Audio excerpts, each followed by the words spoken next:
Lemuel De Barbo, bugbog. Sarado sa Japanese sa knockout sa round 3. Nagreklamo eman kay Bacosa.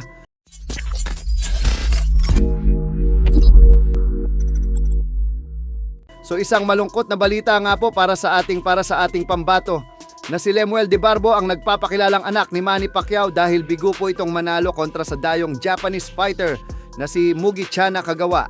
Ang inaabangang laban sa pagitan ng Dash Pirate at Japanese fighter ay hindi nagtagal dahil agad tinapos ng hapon si De Barbo via third round technical knockout. Makikita natin na bugbog sarado ang ating pambato at duguan pa ito hanggang sa tinigil na lamang ng referee ang laban.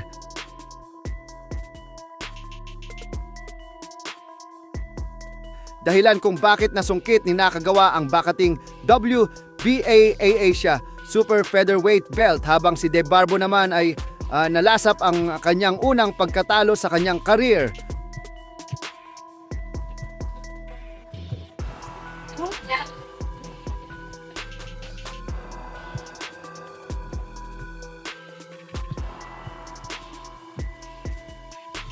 Samantala, nagbigay naman ng reaksyon ang sports vlogger na si Silver Voice TV. Hindi niya pinalagpas ang pagkakataon na bumanat kay De Barbo matapos nitong matalo gawa ng may alitan din na mamamagitan sa dalawa.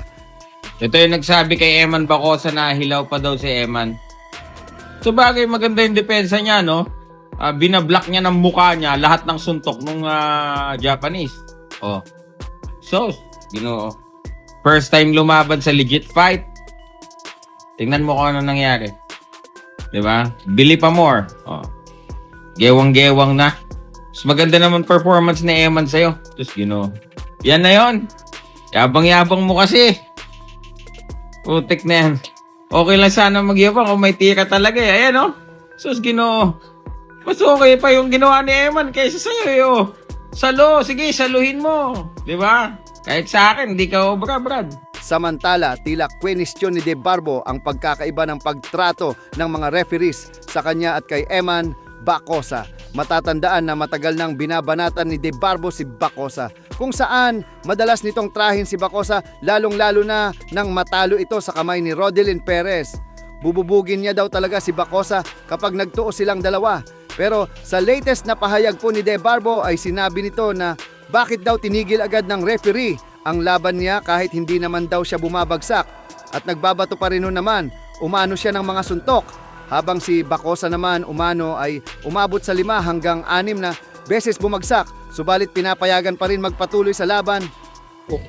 Yung stop nyo agad, I was still standing, I'm still punching. But Eman, how many times he kneel, pero grabe considerate how many times he stood up, 5-6, and then continue the fight. Diba?